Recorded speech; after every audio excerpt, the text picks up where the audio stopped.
Well, the county was busy this morning because at 4:24 this morning, when I got up, I looked outside to see if my Globe and Mail was there, and down the road went the local county snowplow. So, Whoa.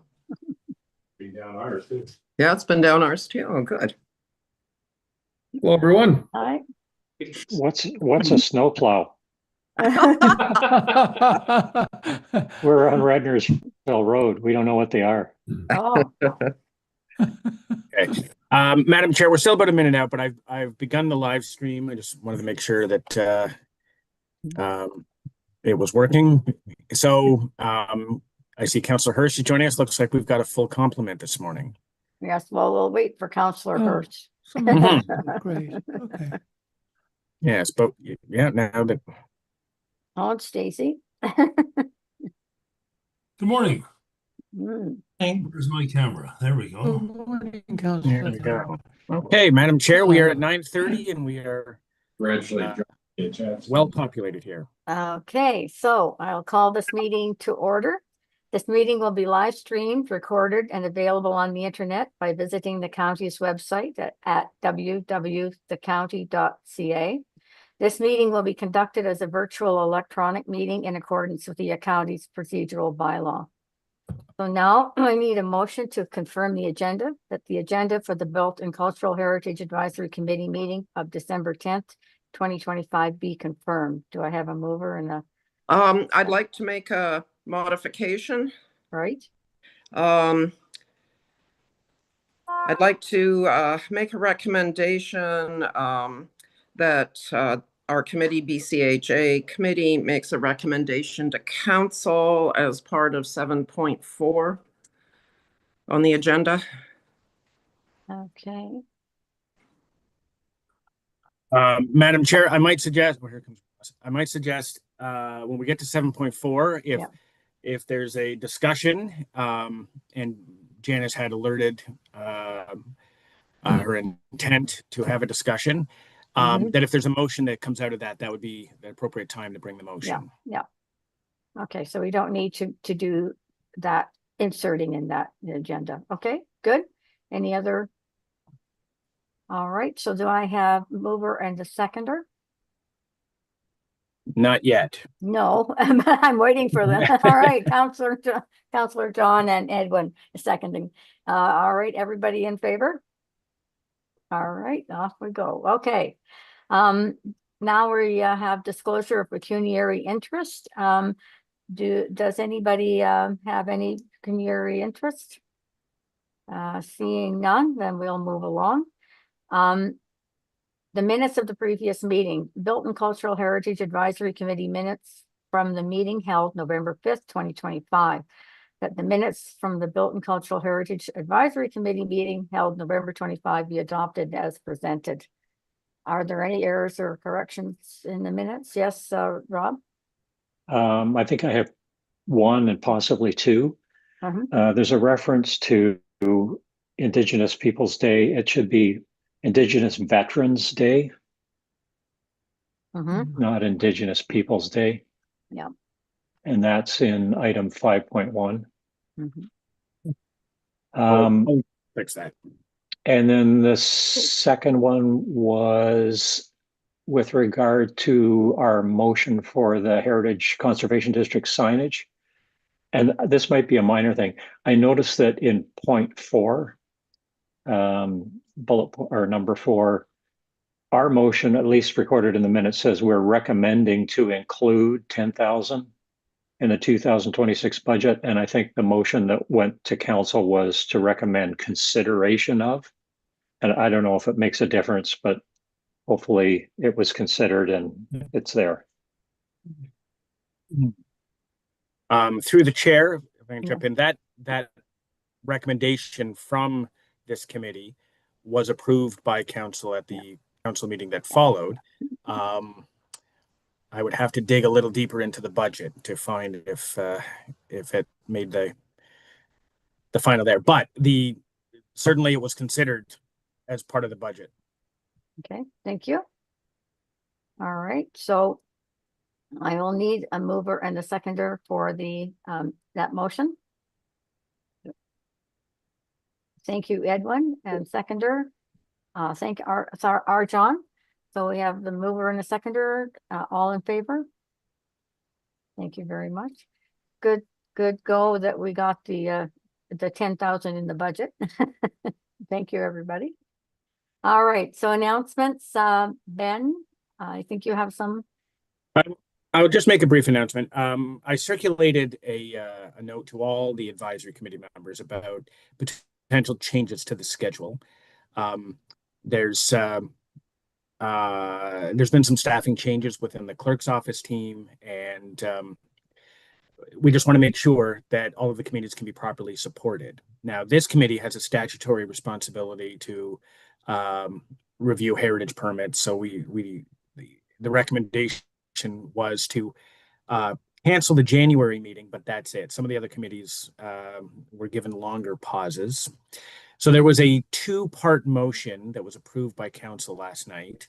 One was to amend the schedule, and I did circulate this. So the only change for this group is that the January meeting is canceled. The next meeting will be February.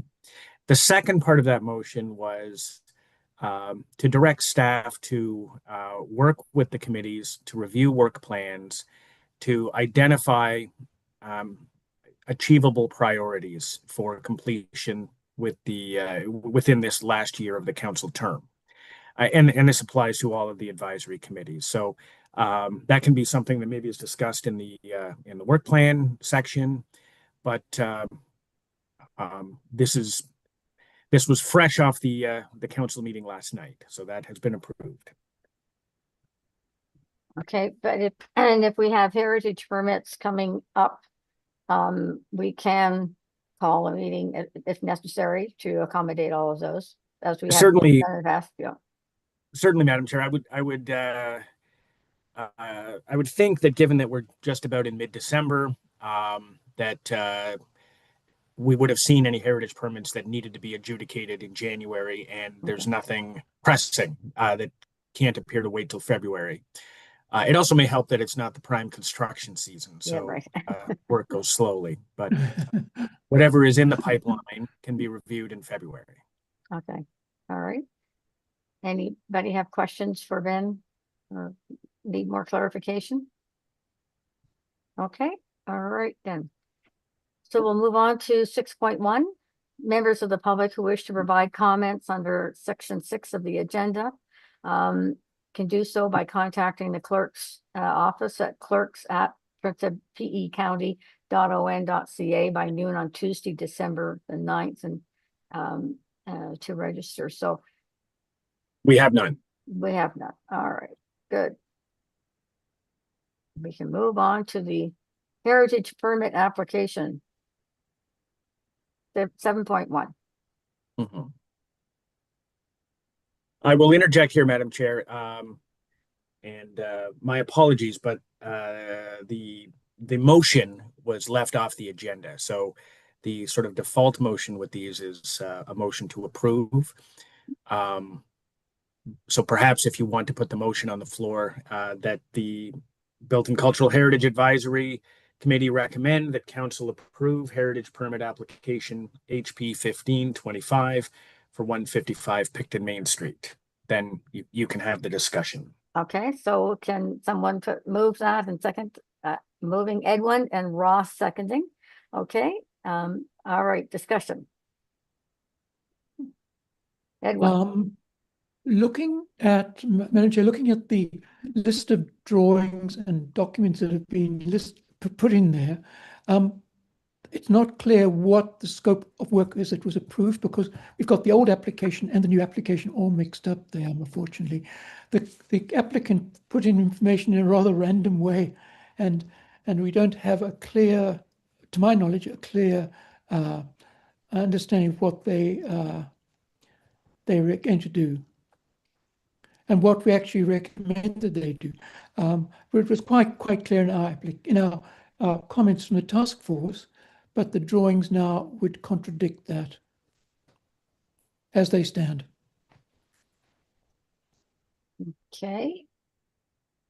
Any other comments from the committee or questions?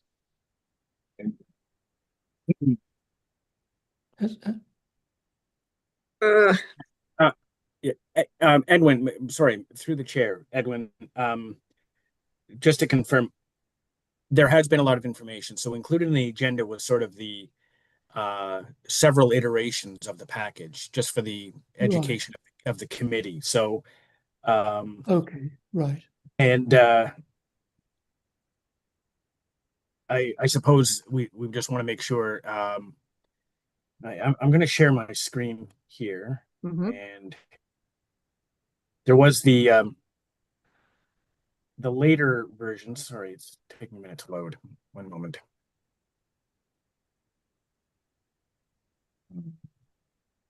Is the applicant online to speak to this? No, but I believe Stuart Cade is here from planning, who has been in regular contact with the applicant. So yeah, perhaps he wants to jump in. So, Edwin, there were several versions, and you know these images that you're seeing were sort of the later versions. And I guess I just Mhm. wanted to make sure you had everything you need. And Stuart, are you online? Yep, I'm here as well. Yeah, the applicant was informed of the meeting, and same with their agent as well for this. But they couldn't make the meeting or had indicated that they were going to join the meeting. But Is it possible to, in our motion, name whichever is the proper drawing so that the motion is specific to Yeah. that design? Yeah. Through the chair, yes. Yes, very much so. You can identify that, approved in accordance with drawing number whatever supplied by the applicant. Mhm. But I will get out of the way. I just wanted to make Um, sure Edwin had what he needed, but I will get out of the way of the discussion here. So, Edwin? Stuart, do you want to make comment? I have further comment Yep, at the right moment. yeah, I can speak to this application. At least, yeah, the applicant is hoping to approve the second version of the drawings, or the second set of drawings that have been made after the task team's comments on the very first renderings and plans that have gone forward. That is their intent. Right. Like Ben had said, I think the other ones were included to kind of for a bit of history on the application, but their intent is to, and what they're working towards are what are included in these plans that Ben has posted here. Through the chair, could you show us the final one? Because what I thought was the final application drawing met all our criteria. But I don't see the final one up there on screen. Janice, the one you're looking at right now, proposed facade option 6. Mhm. That is the fascia which we recommended for approval. Yeah, yeah. Which has got the brickwork still showing up. And interestingly enough, the little illustration they've got on their hoarding at the site at 155 now shows that, which is good. The thing we asked them to omit or delete is the very heavy cornice they put on the top of the building, which has nothing to do with the Salvation Army kind of aesthetics. Yeah.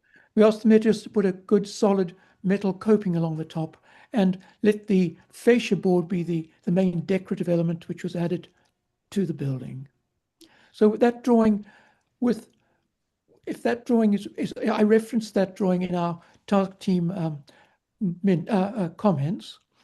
And as I say, the only thing that should be changed on that is the top cornice. That's the final one. So Yes. is that the final one?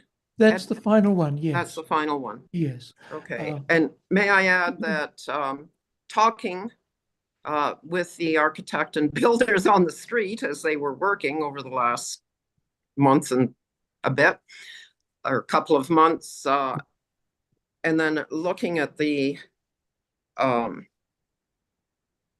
construction plans, I was very impressed with the quality of what was going on and the final plan to, to keep the features of the original facade that they did, I thought was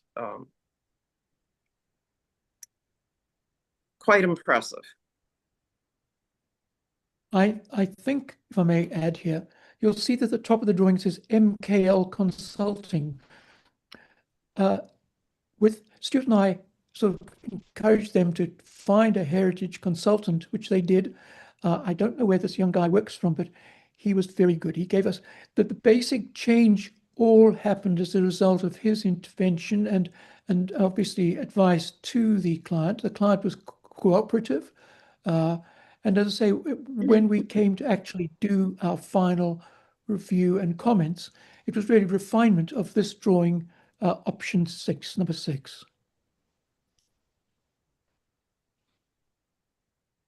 Okay, yeah, yes, Bob?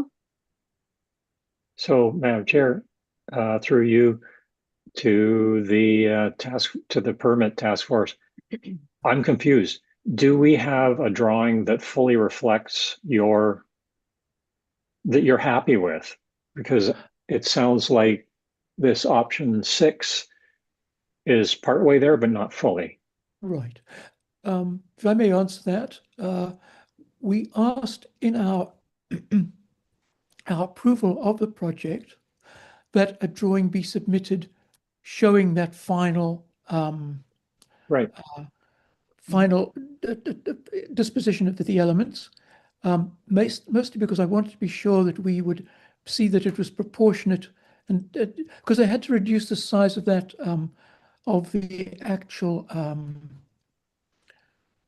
fascia where it says Domino's, because that is bigger than the county sign bylaw permits. Not by much. It was 18% of the area of the facade, and it can only be 15%. It was advantageous to us there because it meant it was reduced down to the size which was more appropriate and much more in keeping with other fascia signage along the street. So we did ask for a final drawing. Stuart, I don't know if you've received that yet at all. Councillor Hirsch? Are you? No, okay. You just flashed? I'm just double checking quickly. I would have shared it with the TASM if I'd referred it. It doesn't look like I've received it just yet, but I'm just seeing if it has slipped through the cracks. So Madam Chair, just to follow up, Yeah. I'm asking my questions just for clarity. So we know what we're voting to approve, and so that everyone has the same expectations on site when the construction takes place. So yes, and I'm having the same issue as you. So is it the drawing that has the Domino's signage there, the final one, Stuart, there with the light fixtures and the arches, and is that the drawing? No, No. No. I think he said they don't have it. They don't have the final yet. Okay. And Madam Chair, we asked them to omit that very heavy cornice, classical cornice, which is inappropriate to the building at the top, the one which is being pointed out now. So how do we proceed here? Well, we have asked for this drawing, and I think the best thing is if Stuart could get on to the applicant and get them to provide that final confirming drawing which fits with that meets all the requirements which we requested. Okay. Ben, what do we do here now? Well, your options are to defer this to another meeting, wait for the information, or deny it altogether. But the third option would probably be a conditional approval, that you approve the permit, provided that the conditions set out by the task team be met. Now, this will go to council in January, January 13th. So this committee recommends, council approves or doesn't approve, but as is their will. But this is, there's some time before council considers it. But if we are precise, if the committee is precise in its language to put a couple of conditions on, then perhaps approval could go ahead conditionally. Yeah, okay, I'll do John and then back to Bob. Yes. Thank you, Madam Chair. Yeah, I would go along with the idea of a conditional approval specifying, subject to the final drawing, which includes the final recommendations of the task team, partly because we don't have another meeting now until February. That's right, yeah. So I'm sure we need to get this done. So I would be in favor of doing that. Yeah, okay. Bob? I was thinking along the same lines as Councillor Hirsch, but I have to ask Ben if this is possible. Can the drawing be sent to the task team to look at? Do we have to meet as a committee for that to happen? No. In other words, just to make sure that the task team knows what the final version is and that there's no misunderstanding on site once the construction begins. Right. That's through the chair. That's a reasonable approach. Again, just being mindful that where authority lies with council first, and the committee makes recommendations, and the task team reports to the committee. Yeah. If the committee is satisfied granting a conditional approval, then the assumption is that the builder developer will meet all of those conditions. It's not up to the task team to decide if they have met those conditions. It's sort of up to the builder to meet them. However, the task team could look at it and, raise a question or raise a note if it's not where you hoped it would be. Okay. So it might be enough. It could be a little broad, given the task team has provided comments, that the permit be approved conditionally, subject to meeting the conditions provided by the Heritage Permit Task Team. And then Stuart can work with the applicant to kind of make sure that those boxes are ticked. Okay, all right. Edwin?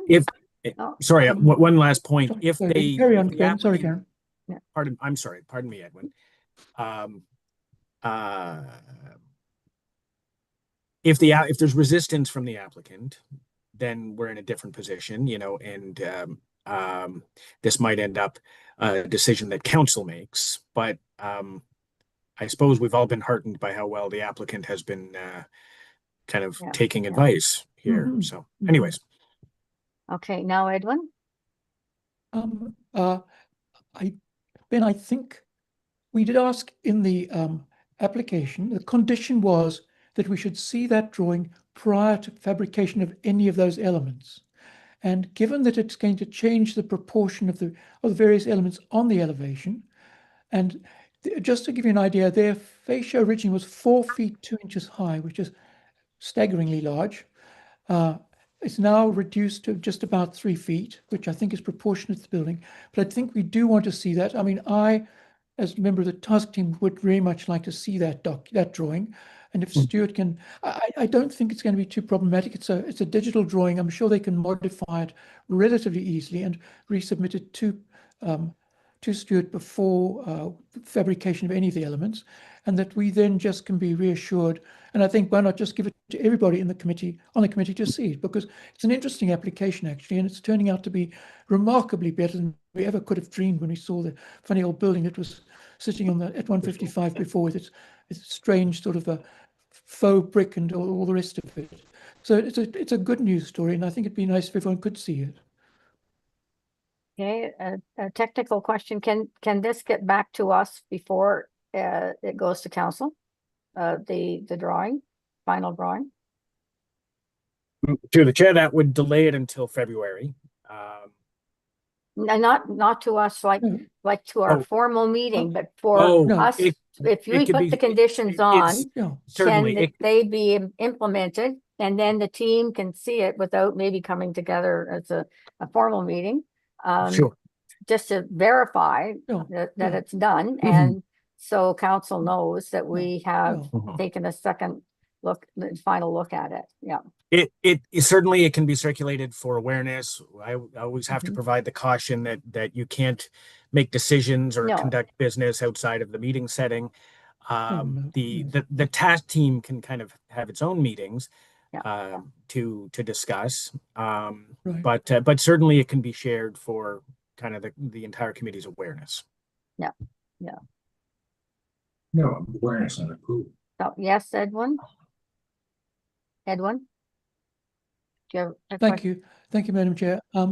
Ben, I think if our recommendation was conditional, it was very clear what the conditions were.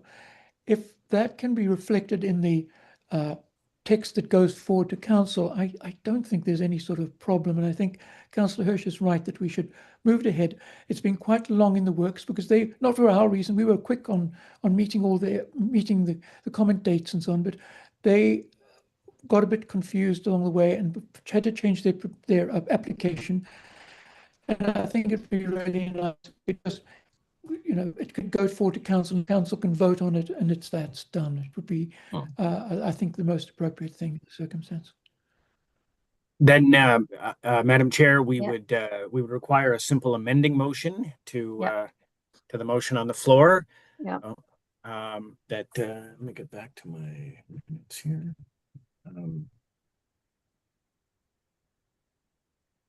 And that could be that the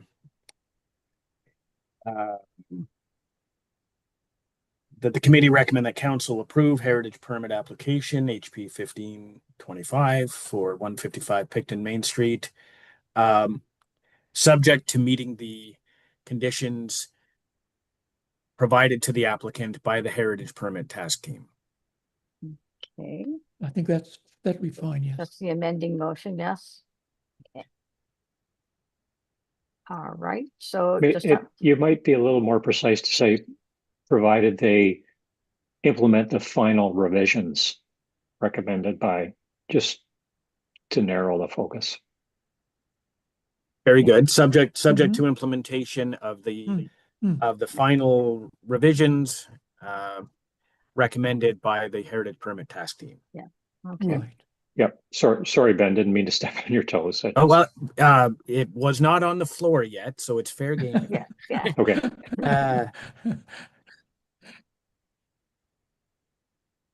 I'm a terrible dancer. What can I say? I'm stepping on everybody's toes. Then we would just need somebody to move that amendment to add that text. Move it or in a seconder? All right, Ross and Bob, I see. They move in second and all in favor? Very good. So. And then we would need to call the vote on the main motion as amended. Yes. So then, yeah, everybody in favor of the main motion now is amended. Yes, everybody. Okay, thank you. So I also want to clarify that you have the conditions somewhere written down and really clear for the applicant I believe they've been provided to the applicant already. And yes. Okay. I believe, is that correct, Stuart? Yes, if these are the same conditions that were provided in the initial comments, they have been provided to the applicant. Okay. Unless there has been any change since then, Okay. I will just inform them again that those are the conditions of the conditional approval. All right, good. Okay. We're finished with then here. Yes, Edwin? Sorry, just one little tiny point, Stuart, if you can just remind them to get that drawing in as soon as they can to us, that'll just sort of finish it all up. Yeah, absolutely. That revised drawing, right, of the elevation. All right, so now we can move on to item 7.2. Yes. We have Stacy Hammond here to yes. And Albert. Yep. So the transfer of St. John's Cemetery, Wapoos, to the it's located in Wapoos, to the Corporation of the Prince Edward County. And I get to read all this, do I? that report OPS 24/2025 be received, that staff be authorized to execute on behalf of the municipality the steps necessary to formally transfer the land title for the St. John's Anglican Cemetery to the municipality, that staff be authorized to execute on behalf of the municipality the steps necessary to transfer the operating license of the St. John's Anglican Cemetery to the municipality, that bylaw 3401-2014 be amended to add St. John's Anglican Cemetery, and that staff be authorized to work with the cemetery task team and build and cultural health committee to prepare a forecast report for committee and council's information in 2026. So that's what's on the floor now. And so do I need to get a mover and a seconder before we discuss this? Please, yes, just Yes. put it on the floor for discussion. Okay, Arjon moving and second. Okay, Bell, okay. All right, Stacy, would you like to answer any questions that they have, or? Sure, I'll just do maybe a quick little intro and then we can answer any questions you have. So good morning, Madam Chair and committee. Thank you for having us today. I do have Albert here with me. Albert Pashkoviak. I understand he hasn't been to a heritage meeting before, so this is the first one. So he's going to present with me today. He's the Supervisor of Environmental Services and Sustainability, for anybody who doesn't already know him. He did take over responsibility for cemeteries earlier this year. Some of you may have known me previously. I worked in the clerk's office in Ben's position, actually. So I have been following along the cemeteries conversation for about 3 or 4 years now. St. John's in particular came under our care partially in 2021, and that was following some public concerns on the maintenance, and then subsequently the disestablishment of the church in 2022. So after, we did have a couple of hiccups along the way, but we've kind of settled into full-time care as of 2022 through the operating, the operating license is still held by the diocese. So with the care and the maintenance under control, we have kind of let sleeping dogs lie, so to speak. Things have just been kind of ticking along, but the diocese did reach out to ask us to take over the operating license. And so it also makes sense for us to take the necessary steps to declare the land abandoned and have the municipality assume the ownership at the same time. So this is strictly a formality to address our own risk and liability, and then just make sure it's protected going forward. This process actually is our first start to finish, and so it's really a perfect time to reopen the conversations that we've had in the past about how to manage these kinds of things going forward. The licensing and the land transfer are two of the issues that you hear in the motions that we're tidying up with this report, but also there's the third. So maybe I'll just ask for Albert to jump in here to discuss that third, which is to share some of his plans for working with the cemetery task team to build a strategy for handling these transfers going forward. And then after that, we could answer some questions. Yeah. Sorry, Albert, Okay, did I put you on the spot there? You ready to go? That's Okay, all perfect. good. I appreciate it, Stacey. Thanks for the introduction, and thanks for all the hard work on this. You certainly did a great job with this report from my perspective. With respect to the piece where we're looking at the management strategy for cemeteries, I think the important thing here to note is that this does represent a significant amount of maintenance requirements for us, and you know, staff are already taxed with what's already assigned. So an initial step from our perspective is to identify what's out there, what's coming, what could be coming, maybe put a timeline to it if possible, and go to council with this liability, if you will, what's hanging over our heads. And from there, we can build a plan as to how we'll address it, how we'll maintain these sites. I think utilizing all the folks involved with knowledge is going to be important. We're going to need to be able to tap everyone's knowledge on what's out there, what's remaining, what could come to us, and hopefully get some feedback on the process as well. And maybe we can build a proper protocol, which would then be part of that cemetery management strategy. This will incorporate all aspects of maintenance as well. You know, we're going to be looking at how to make sure the trees are maintained, how to make sure that grass cutting is appropriately tendered and allotted. There it is. Yeah, I guess that's a good summary. Yes, Right. yes, Councillor Hirsch. Oh, sorry, Madam Chair. A couple of questions. for our guests.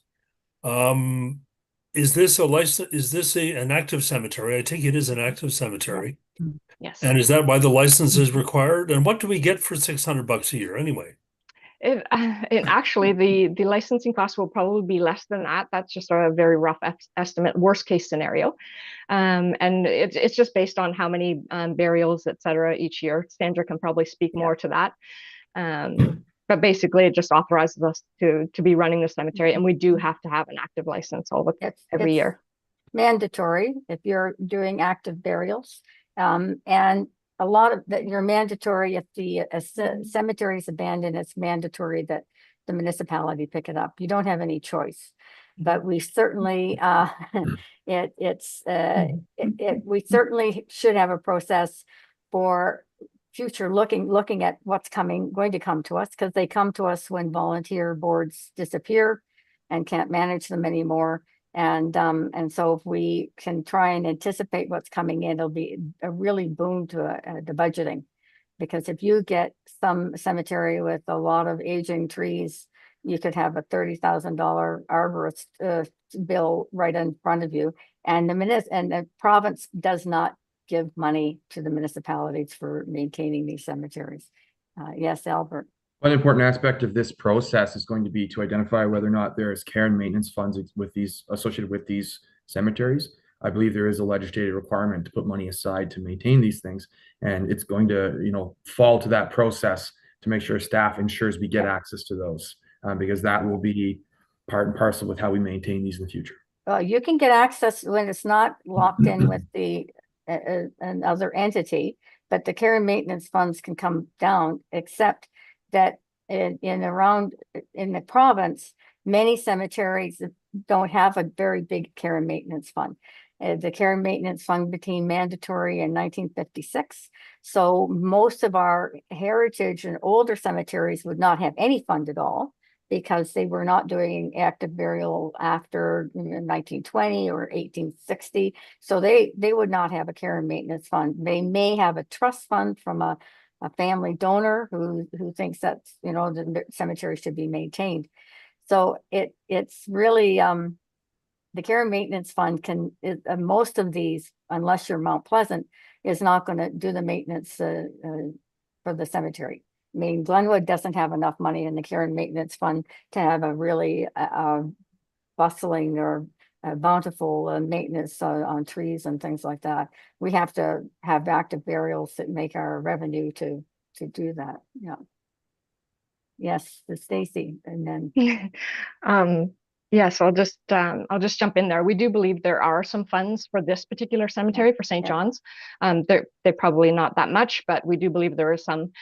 We are having our legal counsel handle the transfer of the operating license as well in this case, just to make sure that we do get not just the care maintenance funds, if there are any, but also the records seem to be in question as well. So along with the land transfer, our legal counsel is also doing the operating license, just to make sure we get those pieces. That's really important.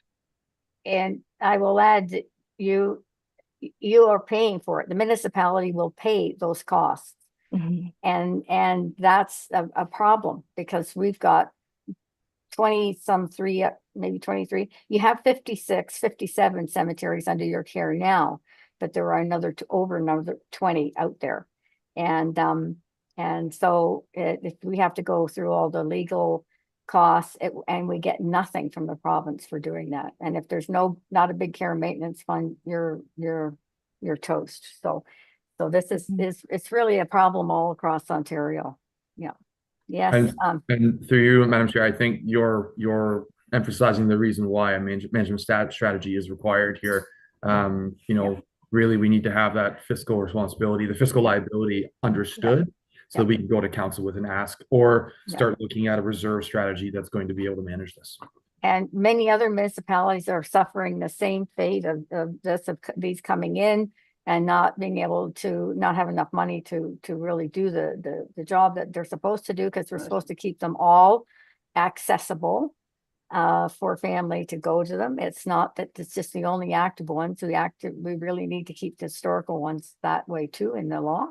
And so the smaller municipalities are trying to band together and pressure the province to give us some even token funding.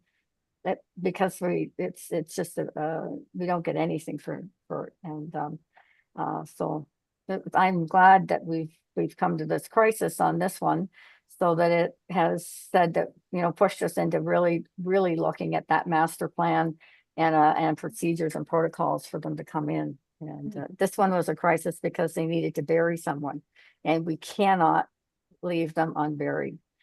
You know, like if they need to go in turns, they need to do it. And this was the crisis that tipped it here with us. So, okay, Councillor Hirsch. No, Thank you, and I'll Madam get back to Chair. you, Janice. Yeah. Thank you, Madam Chair. I'll just make a comment and then a question for staff.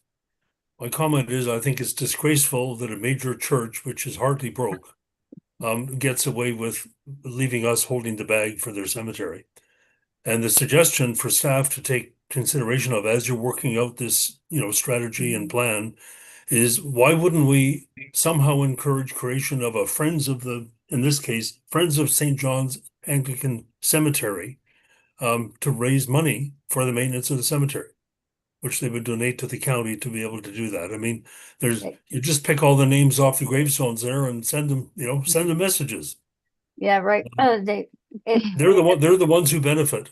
Well, not- they do, but and it's possible to do that. And the county did now can issue donation receipts for people who do donate to the overall care of the cemetery, not for the one plot, the family plot, but to the general upkeep of the cemetery. And we have cemeteries that are doing have friends of them and are doing that.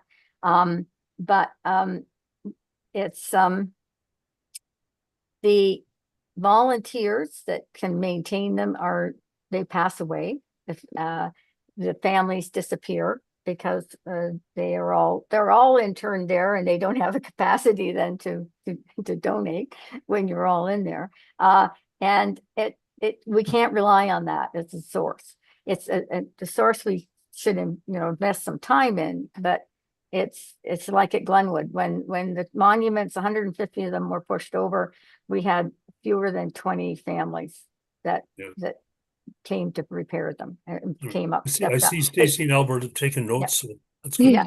I'll jump in there and add some if you like. There actually was a Friends of this cemetery, and it was very active. But as Sandra said, people have passed away or moved along or for whatever reason. So they did actually have one. The unique piece about St. John's is that the church and the diocese don't actually own the land. So it's each one that comes at us is going to be a kind of a different combination of things. This one's interesting because the land is not owned by either of them. It's actually owned by a deceased person. He took ownership of it in 1881. So he's probably would be about 120 years old by now, I think, if my math is right. So we know that he's moved along and they're passed away probably. And so this is just a formality to bring it under us. But it could be different if we do have a new request coming in and they actually own the land and hold the operating license. This would be part of the strategy that Albert's going to work towards building, is making sure that we understand that they're downloading it reasonably, that they're not just dumping it in our laps, right? Like if there's money there or if there's ability there, then they should keep it. So we would want to kind of bake that into the strategy. But also you bring up a good point about the donations, is we should also look at building that in as well, is making it kind of a routine thing that we set up or invite people to make donations to each of them as they come on board. And we intended that and tried to get families invested in helping out with the cemeteries. But you needs to have someone market it to the family and encourage it and be supportive.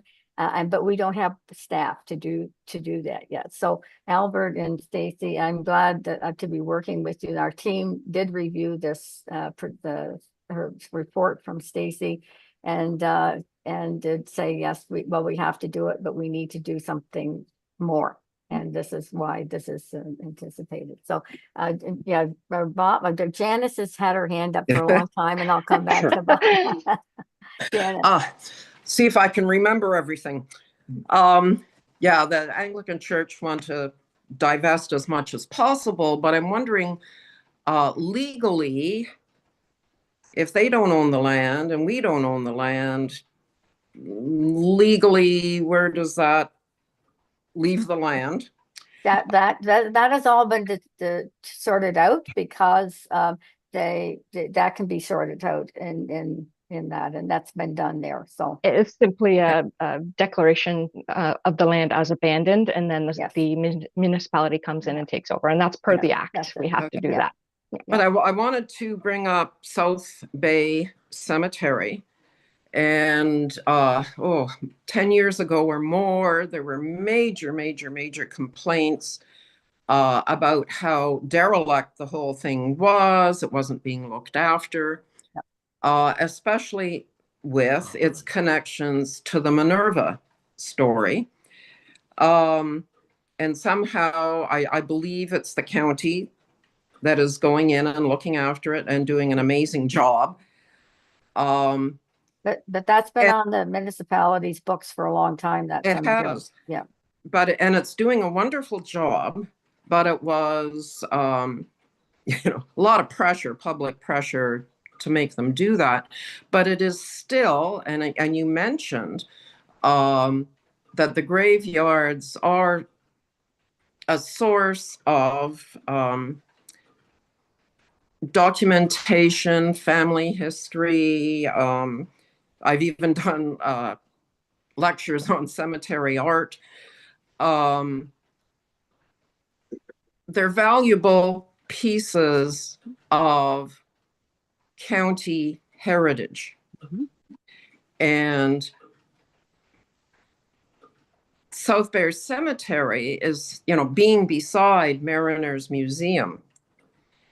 It does get a lot of, because of the links with Minerva and sailors and the maritime history. It's good that the county is doing such a good job of looking after this property. And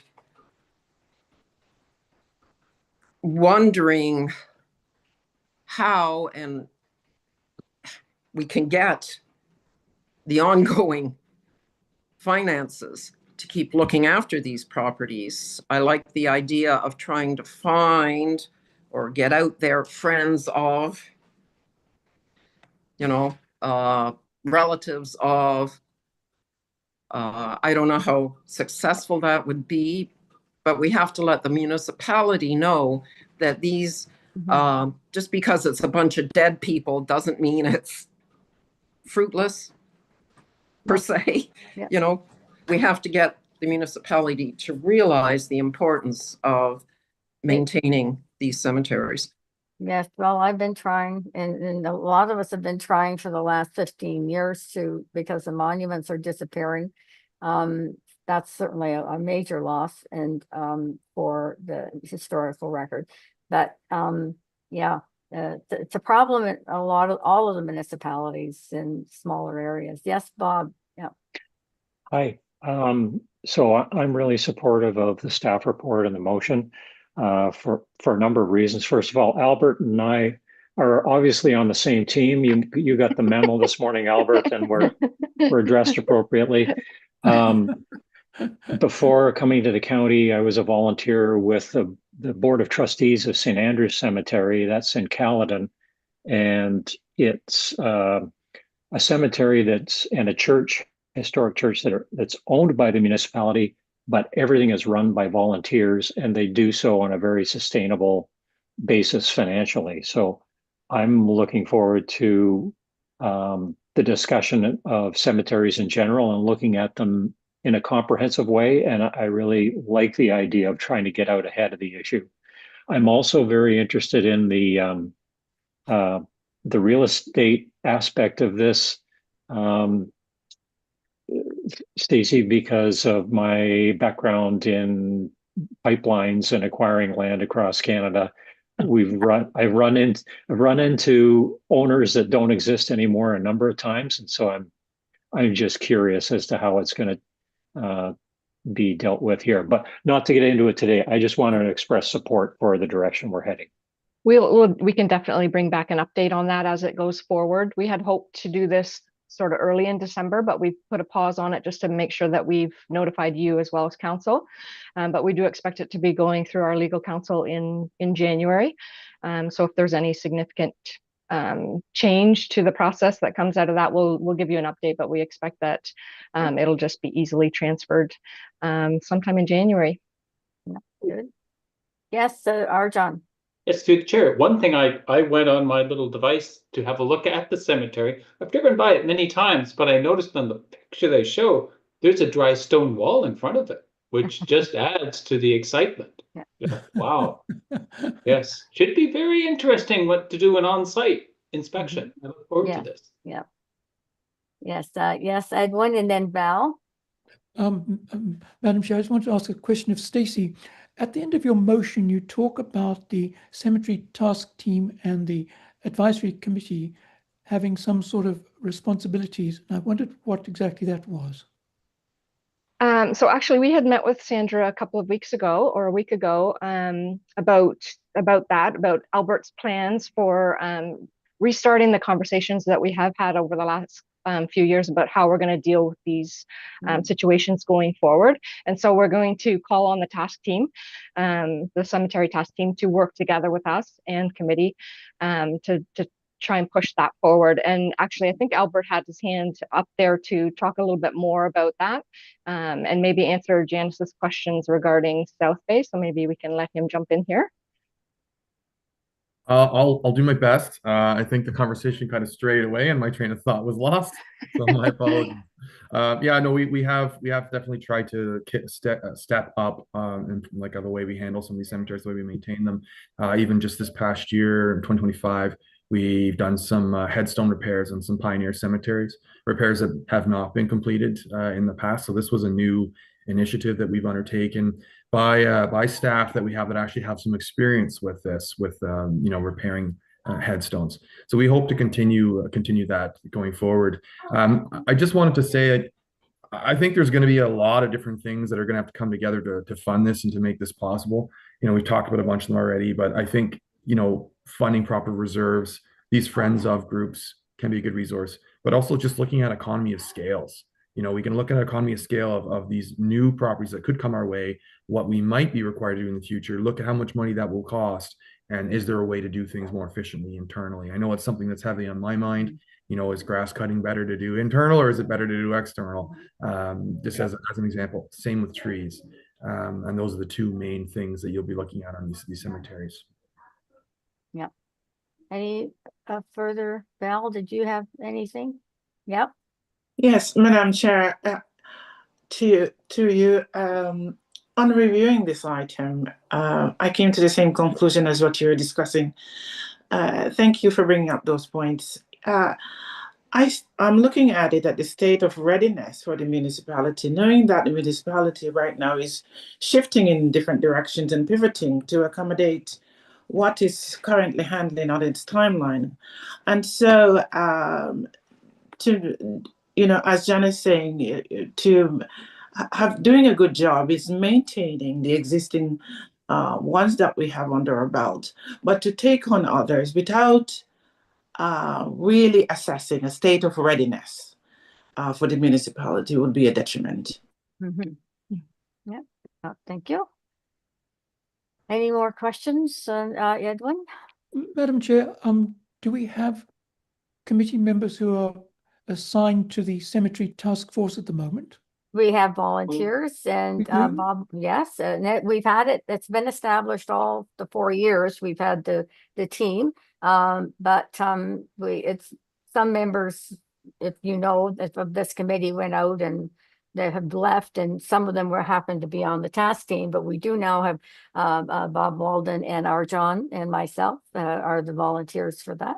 And anybody else, if you want to volunteer, you'll be welcome. Yes. I'm not sure if it was volunteer or voluntold. Oh, no.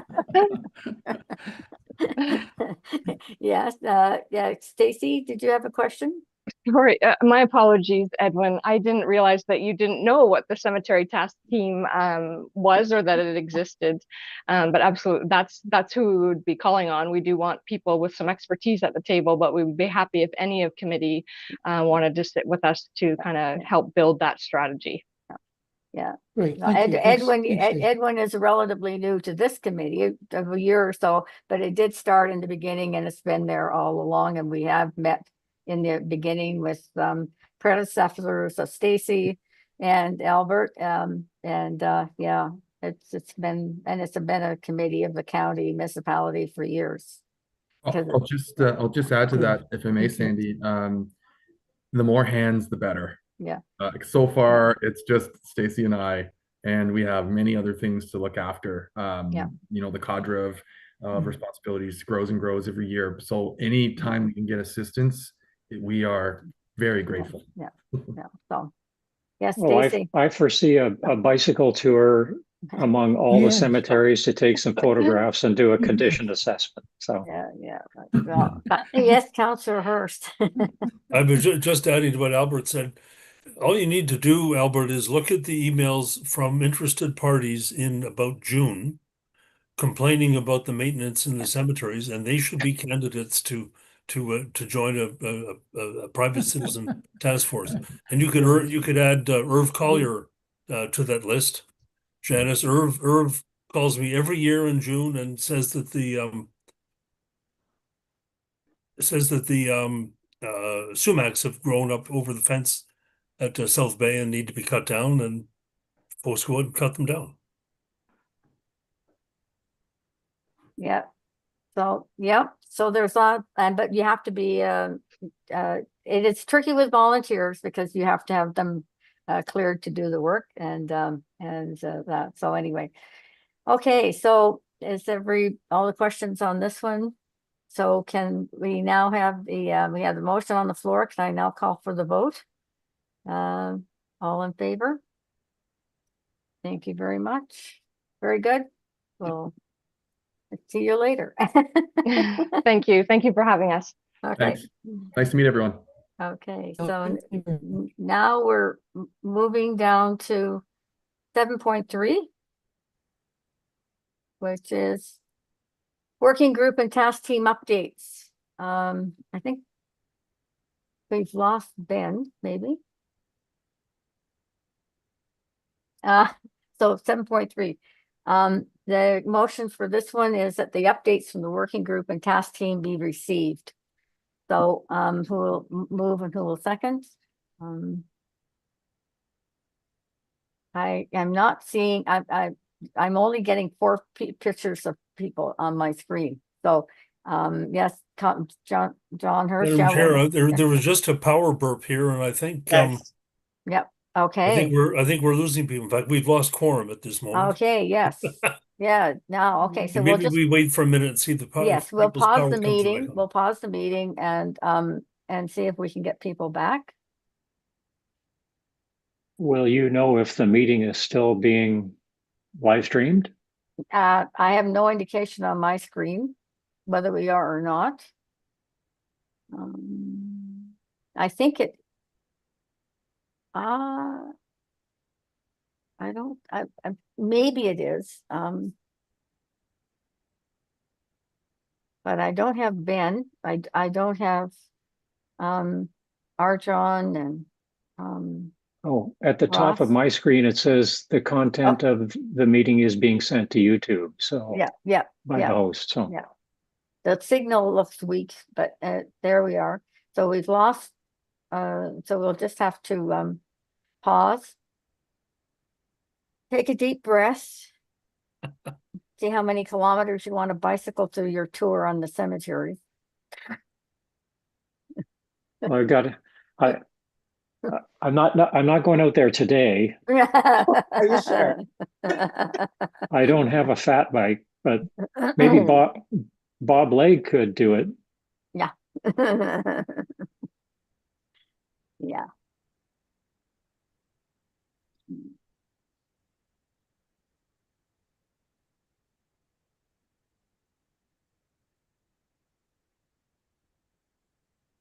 Yeah. I don't know. Weird. Maybe they have maybe no power in Picton at all. Because we're not, none of us are in Picton. Hmm, That might be the case. Yeah. that may be the case. Yeah. Do you want me to try calling Edwin or someone and see? I'll call Ben. Yes. And see if he's okay.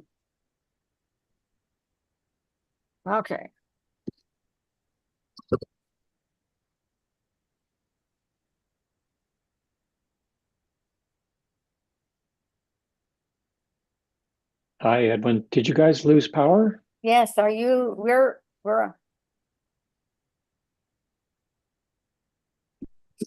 oh, okay. Okay. I think Yeah. Ben got cut off, so maybe there's no one to let you in.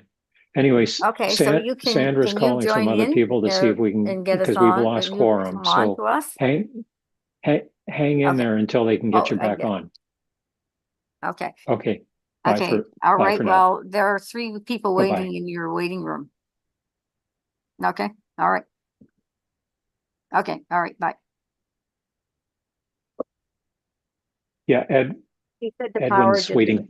yeah, the Edwin. power just came back on and he's going to try and get any people in, and there are 3 people waiting in the viewing in the The wait- waiting room. Oh, God. Okay.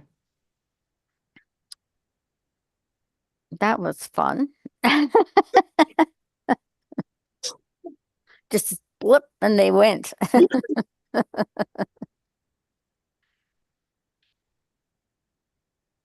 So he's trying to get on. We may have to boot the whole thing. Reconnect. To- he should be able to get in though. I think you're set up as the host now, Sandra, so you Oh, might be am the I? one to let people in. All Yes, right. Okay. probably. All right. Who's in? Okay.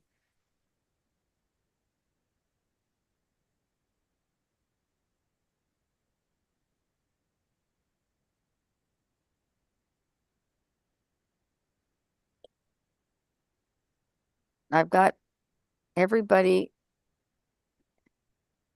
Edwin, I've got, I'm back. yep. All right. Oh, That's interesting. Welcome back. Thank you. But not Ben. where's Ben? Yeah, I got them all. I got control now. Oh, That's frightening. Yeah. Yeah. So I don't have Ben. We need him. yeah, we need him. Yeah.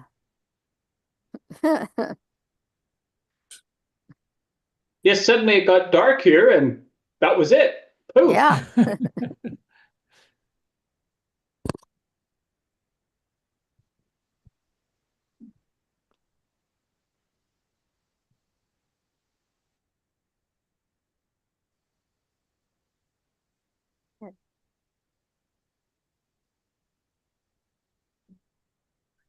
Hi, I've got host control now, and yeah, I got everybody on but you.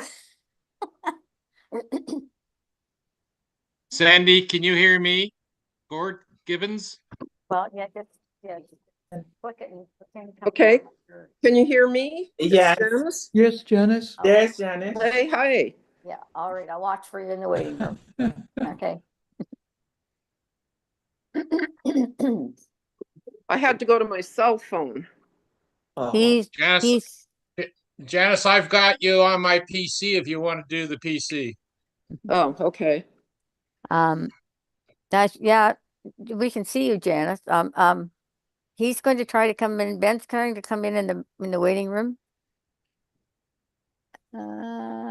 It says continue with Apple, Google, Facebook, or Microsoft. Any ideas? I think Yeah. he just sent an email to say try logging.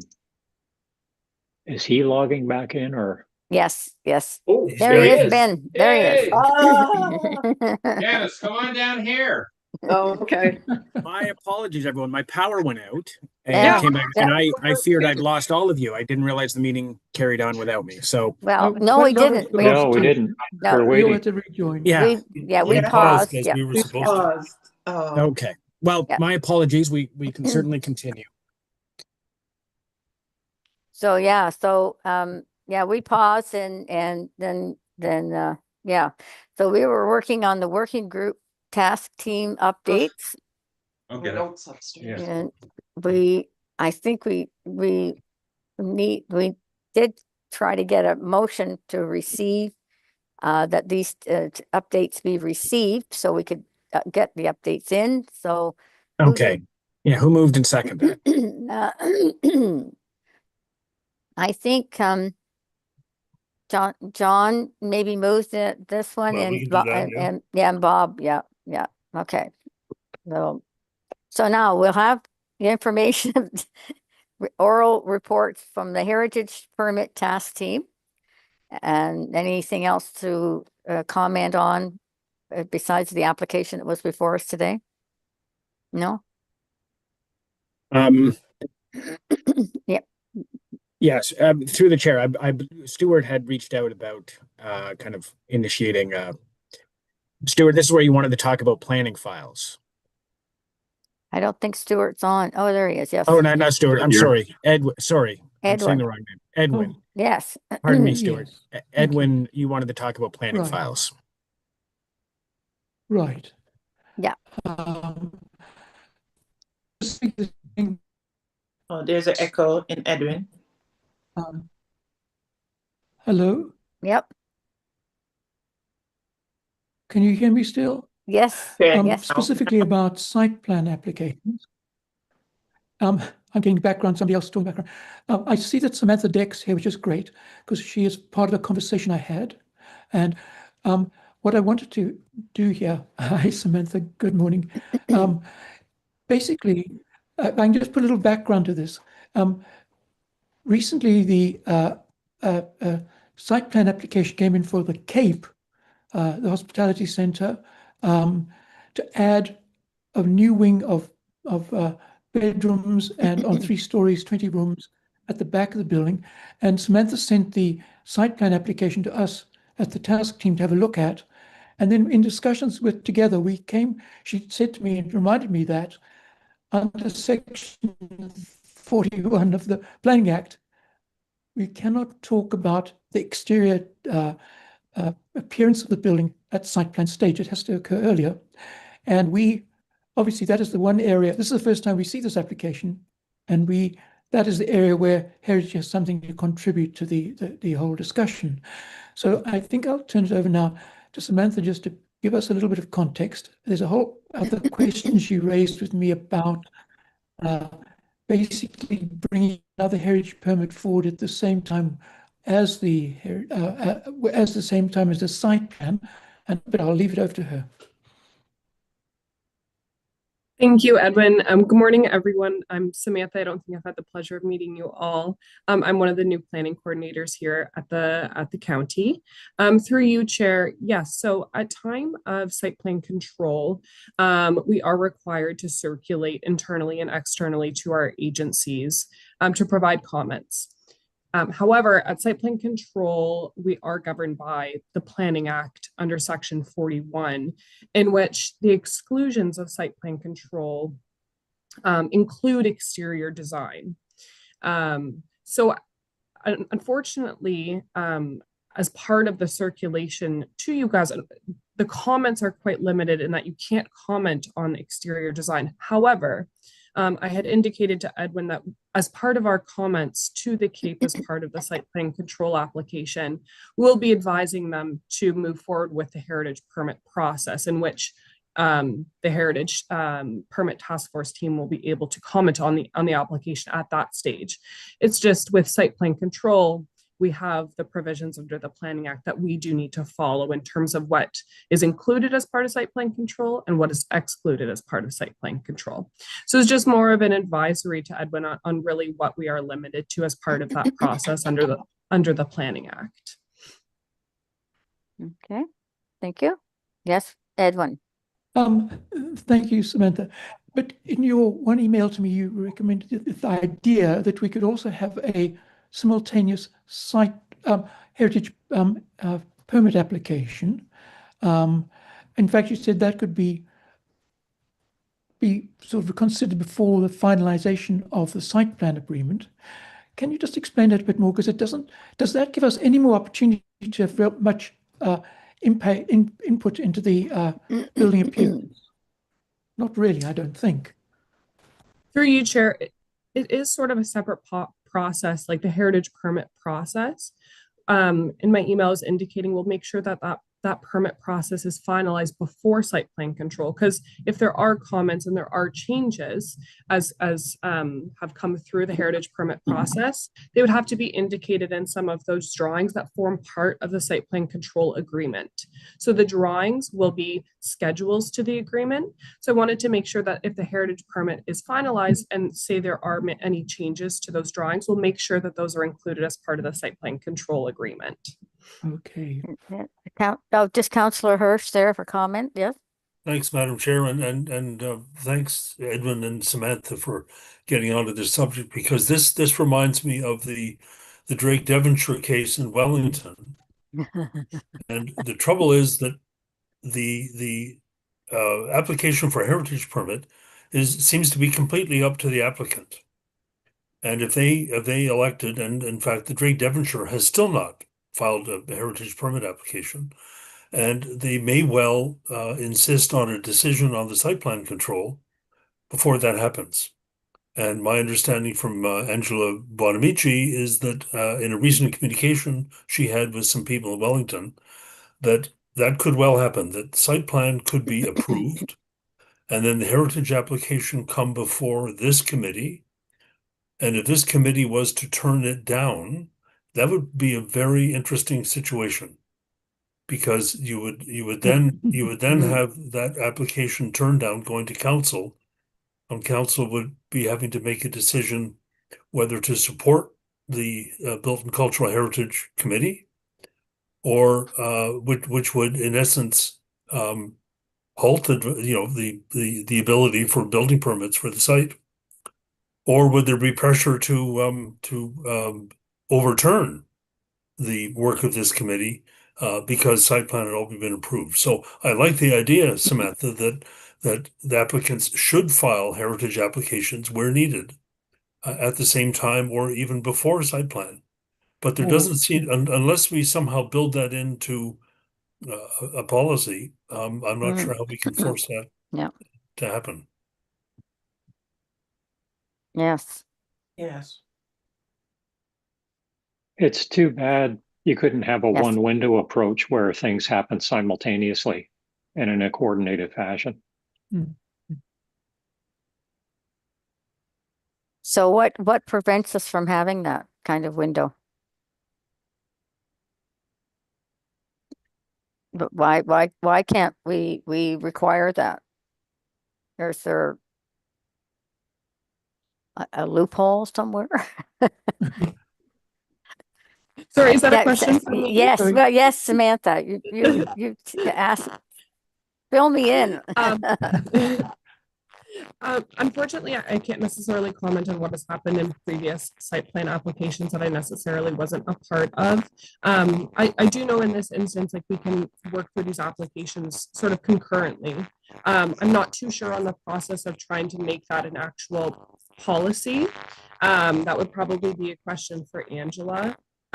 However, in this instance, as part of your comments, maybe at this stage, it could indicate that we move forward with the heritage permit process. We make sure that that is included in our first round of submission comments. And as part of our ongoing process in site plan control applications and circulating them to the committee, it may just be that open channel of communication from the beginning, and moving forward sort of together. I don't know if that really answers your question, but I can try my best to maybe chat with Angela on what can happen in terms of making sure that that process does get handled together. Thank you. Yes, Bob? Does it help if we pass a motion recommending that staff look into a one window approach or Yes. something similar to avoid the dilemma that Councillor Hirsch has outlined? Councillor Hirsch, has that come up at council? Have you discussed anything like that or? No, it hasn't. And there haven't been many heritage matters come before council for some time now. But I mean, a suggestion I would make, and this would have to be going forward, we can't be looking backwards, No. is that we do have a bylaw in respect of what constitutes a complete planning application. And of course, nothing moves forward with a planning application until it is deemed complete. And if when staff has their pre-consult with an applicant and develops the checklist of what they want to have as a complete application, if a heritage permit was indicated and made part of that requirement for a complete application, that would solve everything, because that would be long before we get down to things like site plan. But I think that would require an amendment of the complete application bylaw. I don't have it in front of me, but it seems to me it identifies the various items like an EIS and so on, but I don't think it mentions heritage. So that's just a thought, Samantha, for something that could be done going forward. So, well, would you be prepared to put the motion on the floor to have that staff look into that and come back to us and with what they think we can do, if we can do that or not? Sure, if we made a motion to have staff come back with some solution to the timeline problem between heritage applications and site plan, that would be good. Okay, Edwin, do you have Thank you, Madam Chair. Just continue with Councillor Hirsch's discussion. The real issue ultimately for heritage is that we need to get into the process much earlier when the design hasn't been finalized. At site plan, it's relatively close to final design. We need to get in at a much earlier stage in order to be able to make comment which influences the massing, the height, the size, the construction characteristics of the building.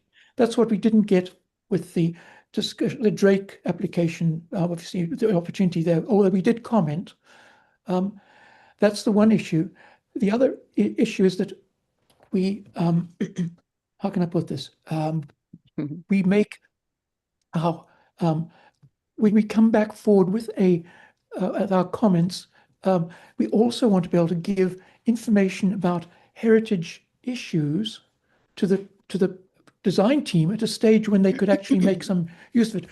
We have a huge problem when nobody does much historical research, even where we have heritage planners. Many of them are ignorant of our amazing archival HASPE collection of information, of outside consultants, yes. Yeah.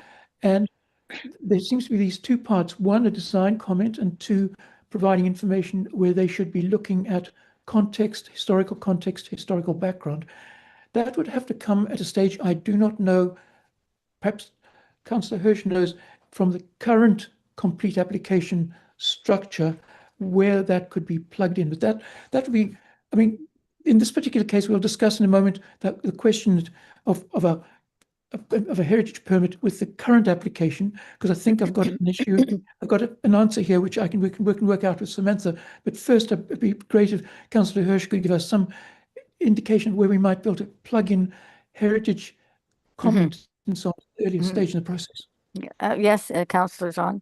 Yeah, I think, well, two things. One, that's why Edwin and I suggested that a requirement for heritage permit be at the very beginning of the process, which is when staff determine with the applicant whether they have a complete application or not. That's before any work has actually been done on the application.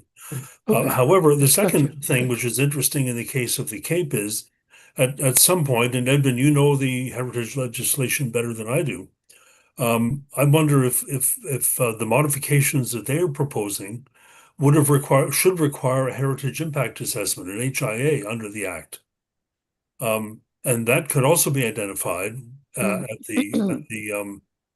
the complete application stage when staff can see kind of the magnitude or scope of a proposed change, and whether that triggers the need for an HIA, which is, that's another professional study that is Right. it is done in many cases, but there's that thought too. So I think, yes, Edwin?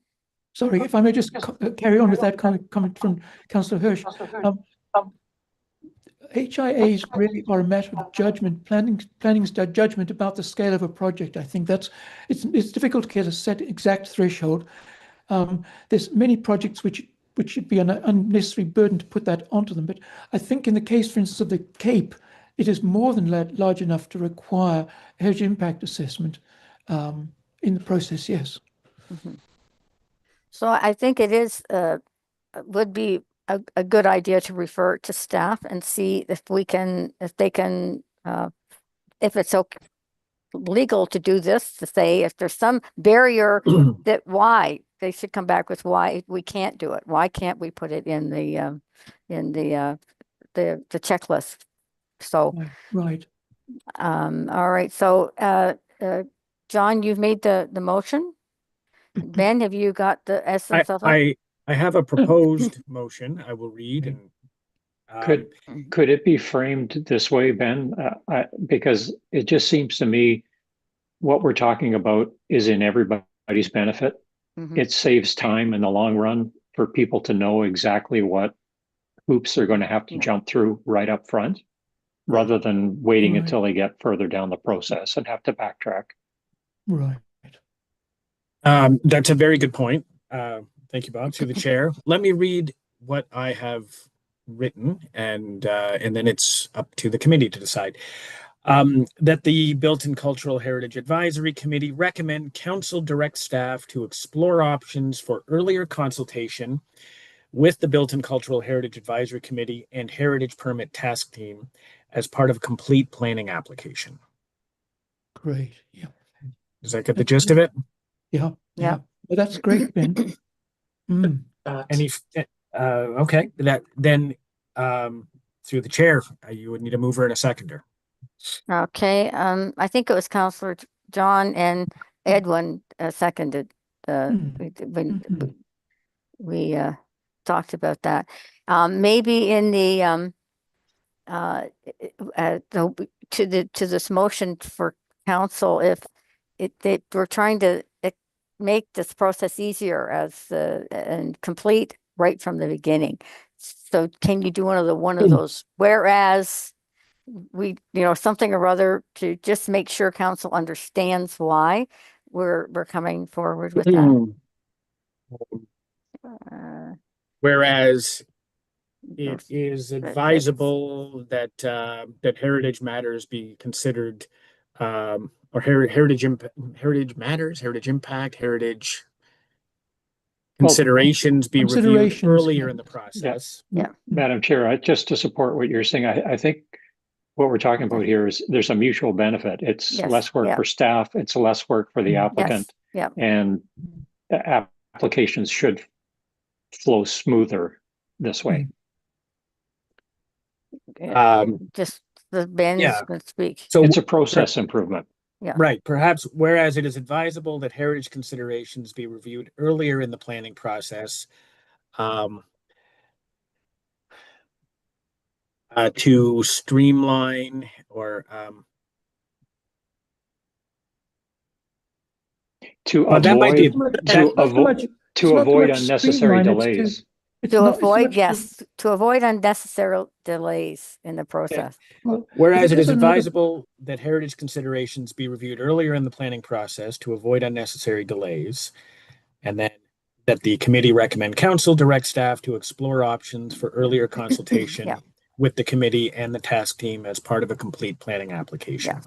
Yeah. Okay. Okay. Edwin, did you want that? Just another comment, question to Ben, if I may, please.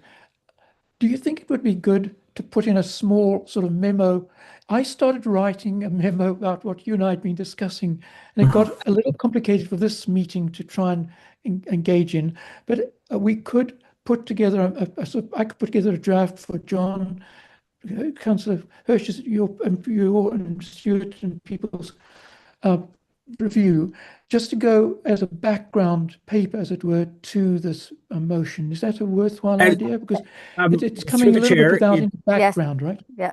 Yes, Ben.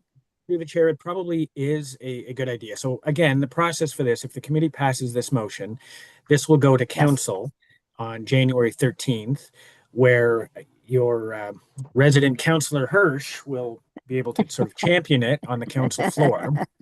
Yes. Should it pass there, then it's direction to staff.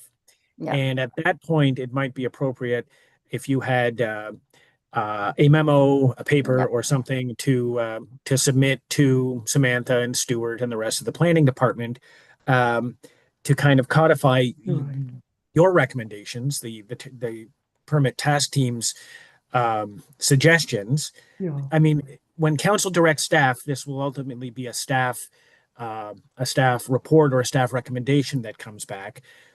But it's certainly appropriate for staff to receive some input from the Heritage Permit Task Team. Yes.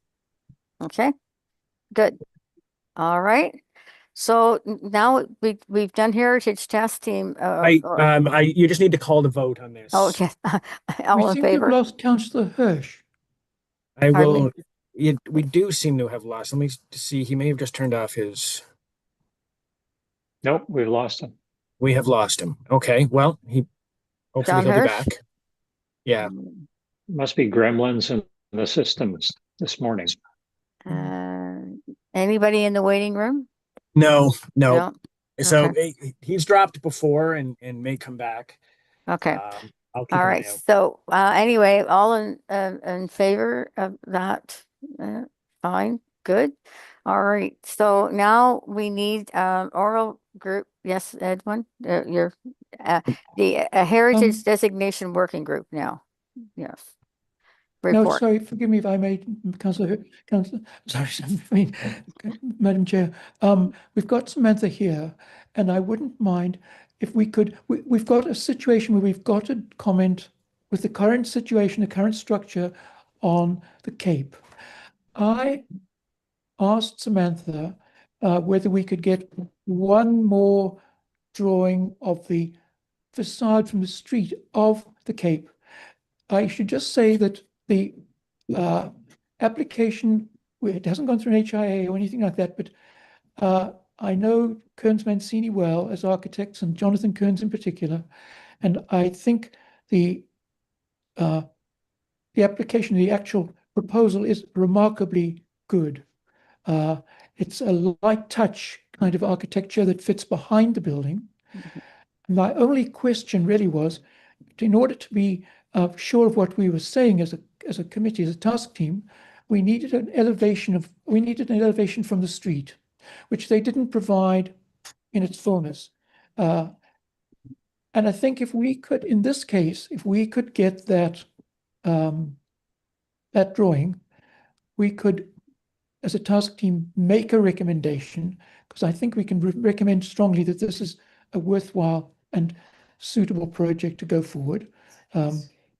But we just, as I say, we wouldn't be able to do it without that drawing, which would just give me the reassurance that that what we can't see would be just clarified for us.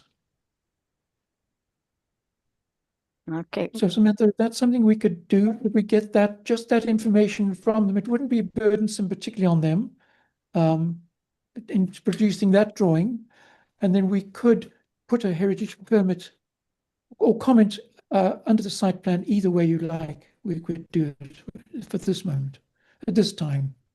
Yeah, through you, Chair.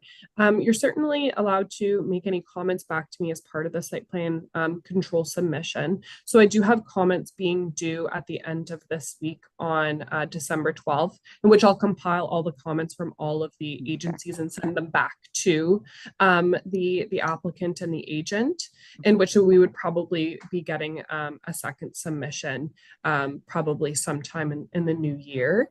In which you are able to provide any sort of comments that you'd like, however, making sure that we are in accordance with our Planning Act provisions, and see what the applicant and agent are able to provide back to us. But if you're able to provide comments back to me or through Ben, however the channel in which comments are provided back to the planning department, this is my first sort of submission as part of the planning team. So if you are able to, I don't know exactly how they're facilitated, but I can certainly ask the agent or applicant in regards to the comments that you do have. Okay. Yes, Edwin? Thank you, Manager. If I may, just another question to Samantha. Could we, at this point for December the 12th, just put in a request for that additional drawing, and we could consider that while you're going through the next phase of the site plan sort of discussions? Is that possible? Because as I say, we need that drawing to be able to make a useful comment, any useful comment on this project. Through you, Chair, you can say that your comments may not be fulsome until you maybe receive additional information from the Right. applicant, and maybe other comments may be forthcoming. Okay. Okay, is that okay, Edwin? Yes. And I think, yes, Madam Chair, I think we can make a comment which I think is useful as a task team on that. Yes, on that basis. But looking forward to getting the change to this whole process, right? Yeah. Okay. Now we can move on to the Heritage Designation Working Group. Any updates from that? Yes, Janice? Chair, I have no updates. Okay. You're not working on anything now, right now? No? Not actively. Okay. All right. Good. Through the chair, I will report that the working group did meet in November to sort of review where things are and to look at getting back at it in the early new year. Okay. Yeah. With our snowshoes on. Yes, right.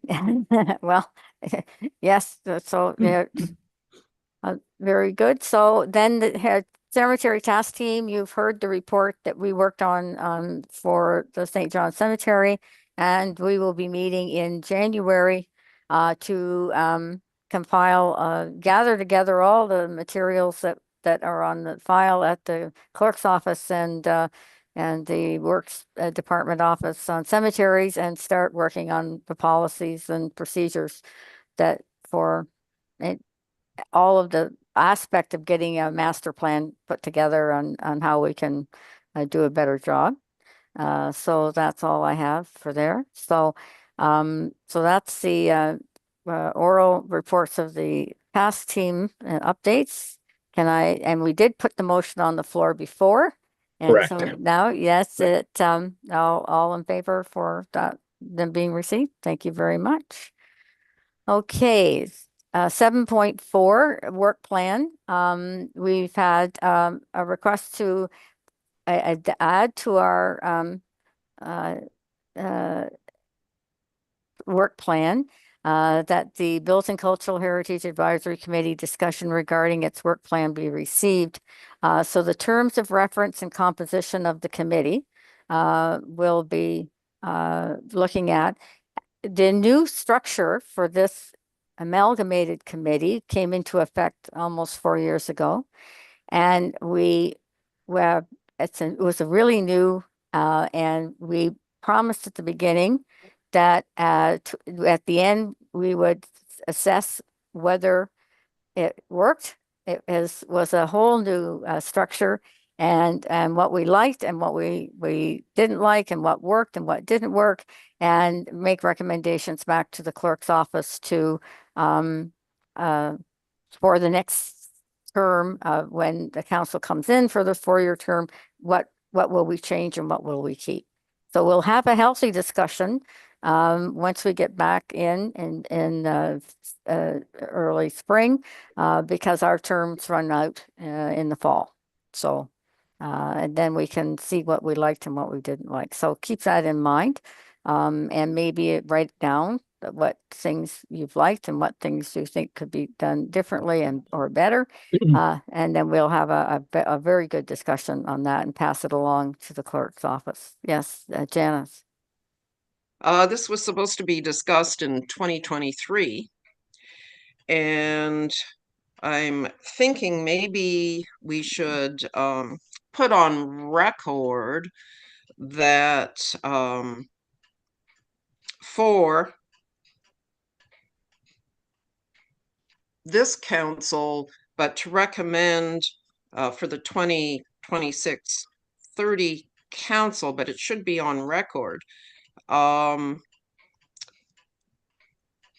that there is a discussion and some people want separate committees.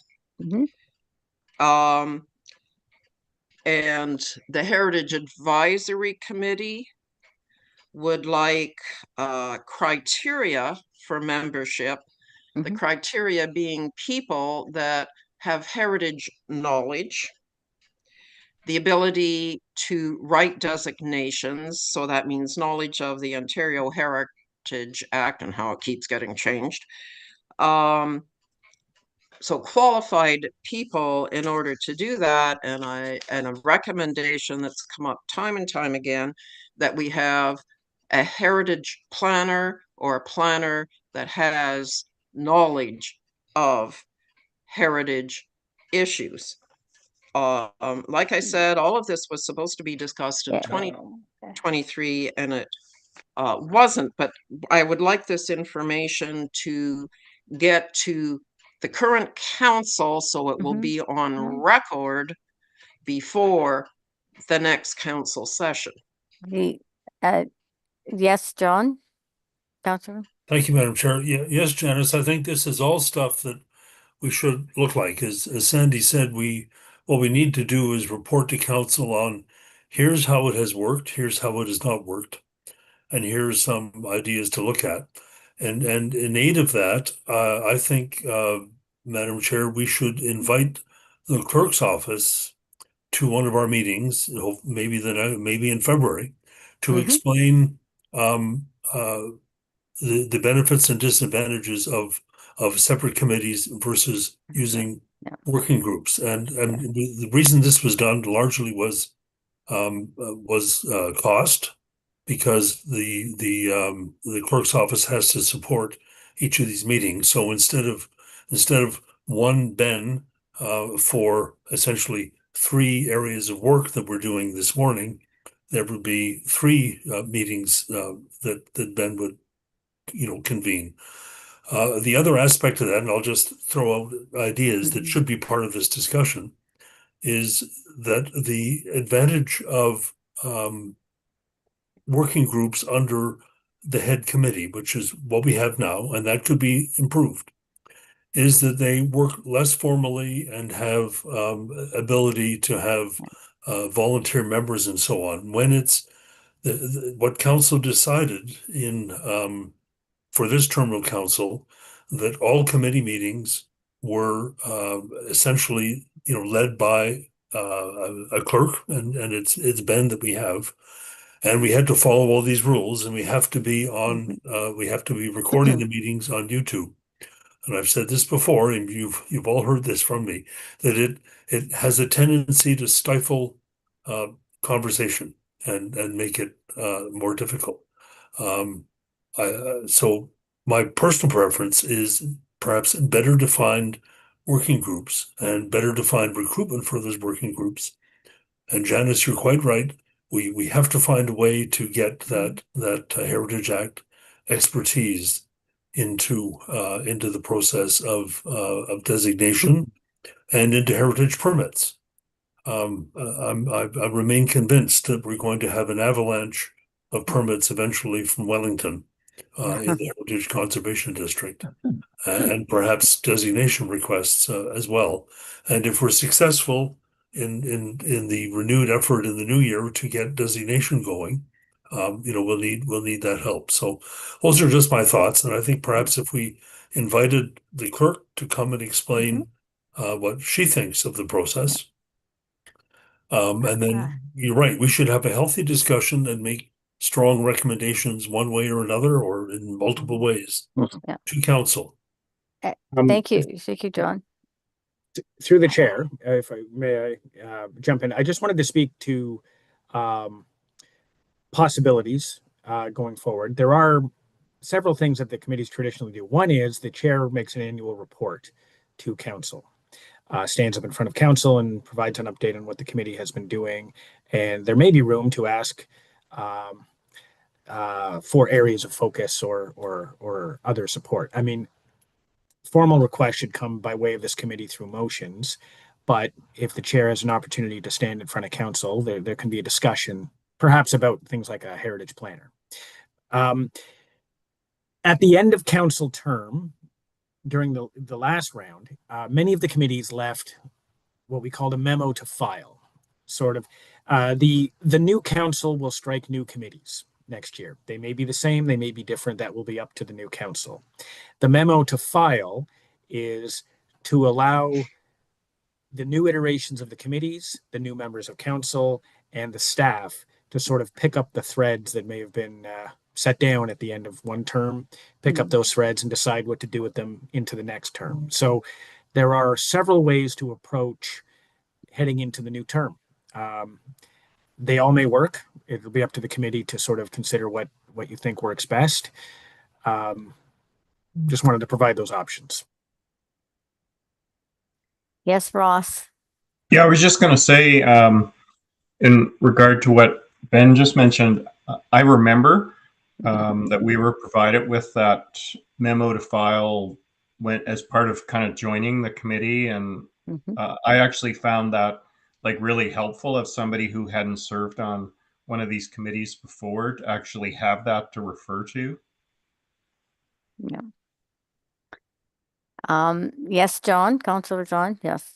And then Thank you, Bob. Madam Chair. Good explanation, Ben. And I think I just want to point out a weakness in our system, and that is that, and I've been through this process twice now, so this is my second term. It's almost the very first thing that a new council is asked to do is to approve the committee structure, and to the extent that there are new members of council, and I suspect there'll be a lot of new members of council next time, they have no idea. No. And yet they're one of the first things they're asked to do is make these decisions. So I recall in it was probably December of 2022 when this council was asked to make these decisions. We might have had a chance to look at those memos to file that had come from the former committees, but essentially there were recommendations from staff as to what to do with committees. And so, for example, just for historical benefit, staff had proposed to eliminate the audit committee. And council decided, after some vigorous objections by people like, let's see, me, that the audit committee should be retained. And it was, and we've done a lot of good stuff in this term. Staff also recommended the combination of the three committees that have become this one. And that was approved, as I mentioned before, on essentially on a cost basis. So that is the weakness that there would need to be, and I mean, I'm sure we could create a very strong memo to file, and have some interaction with staff as to what gets proposed for the next term of council. But it's that's a tough one because they go at this decision with very little knowledge. Yes, Bob, had your hand up. No, it was just a comment. I'm all for taking steps that lead to improvements Mhm. in the way the committee operates. As far as the memo to file, I know that Biden left one of those for Trump, and we know what happened to that.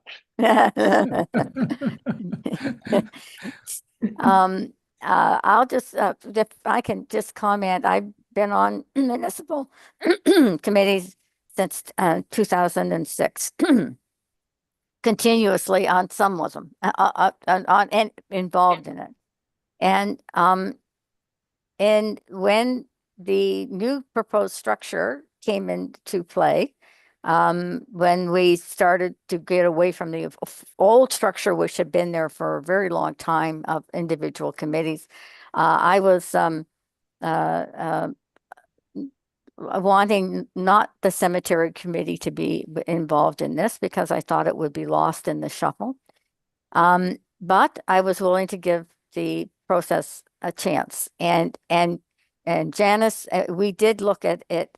People did give us information in 2023, and when they had the chairman, me, grilled at council on that one, we just said yes, to the wrinkles, but we've only done it for about 8 months by the time we did the first review to council. And the clerk said, it's not long enough to really see what's working and what's not working. And so it did get reviewed, and the question was answered at council. I think, John, you might have remembered that one. And then, so we said, we'll give it a try, because once you've got the committees formed, then you don't want to be doing it midterm, she said, doesn't, into structure. And we've had a lot of turnover on all of the working groups. And that was also a problem in our other groups, and that we would have meetings and no quorum. So you get nothing done. So if you get that in 2 or 3 meetings a year, you really don't make much progress if you have that. So there are a lot of things to be considered, and I'm happy to review it and put my 2 cents worth in, and certainly to memo the file to memo to what I think on the cemetery task team. But I like the freedom to meet with the team without having to do minutes and talk and really get down to the nitty gritty, and then come back to a formal meeting and make sure we got all our I's dotted and our T's crossed so that it will go to council. And the information from the clerk's office that keeps us on track. I do not want to even count the numbers of times that the committees, the little subcommittees that I was on before, would ask questions and be like 3 months later getting us an answer back because we didn't have anybody with knowledge for the question that we had asked in that committee, and it got stalled. So there's really a lot of, it's a complicated thing, and I think we really do have to sit down and look at it and have a good chat and tease out what went well, but we shouldn't throw the baby out with the bathwater. If we did some things right, we should keep them. Don't try to break it totally. Yes, John. Thank you, Madam Chair. Just a last thought, picking up on what Ben said the last time he spoke, an alternative to just the sort of this memo to file at the end of term is we could end up making a motion to this council with strong recommendations for what we thought should happen for the next council. Yes. And that would be, I see Janice shaking or nodding. That would be a stronger approach. Yes. And if we could have over the next few months discussions on what we think, is the best approach, at least this group anyway, then that might be a way to do that. Make sometime partway through the year, make a motion to council that these are strong recommendations. Yep. Okay, so that's yes, Edwin. Just sorry. Thank you, Madam Chair. Just one last comment.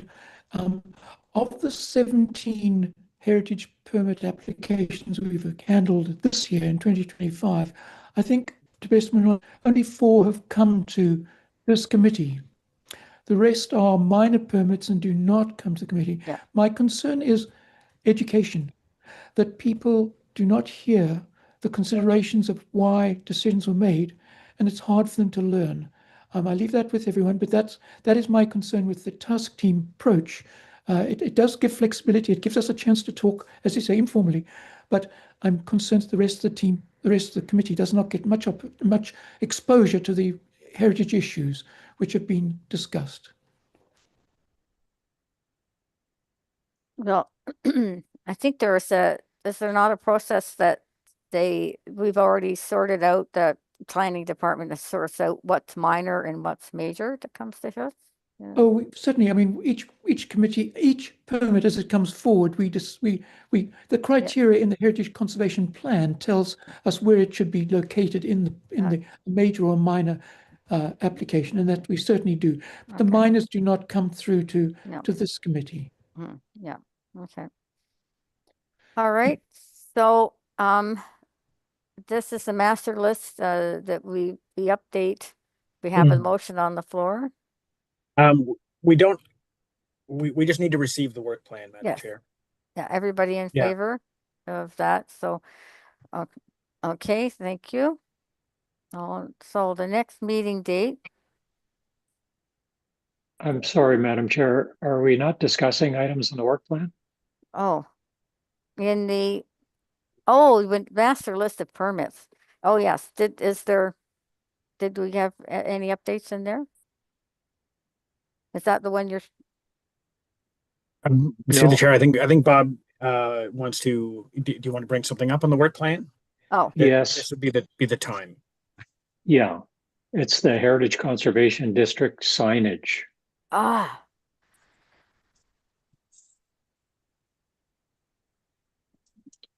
Yes. That should have been in a working group bundle. Yeah. Oh, is it? Okay. Well, yeah, we should have it because it's taking. It's not a formal working group, so this would be the appropriate place to talk about it. It's just sort of, we've got a couple of volunteers. Our working groups and task teams are generally approved through terms of reference.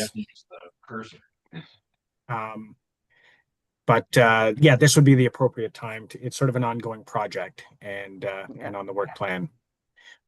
Okay. All right. Okay. Make sure it has a title in there somewhere where we're really come back to it, because some of the stuff on the work plan is like we come back to it once a year, like the lawyer. I mean, we started that process and I'm not sure when it'll be finished, but this is an active work in progress.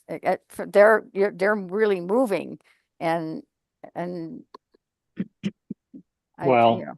that's the discussion. Yeah, right. Oh well. compared to Do you want me to go ahead? Yes, go ahead. I thought I would give my update as a naughty and nice list. Oh. So just to recap, originally this task was to come up with some gateway signage proposals for council. And I think we all agreed we don't put signs up about communities unless you talk to the community. The discussions that we had with the communities came back with some very interesting and encouraging things.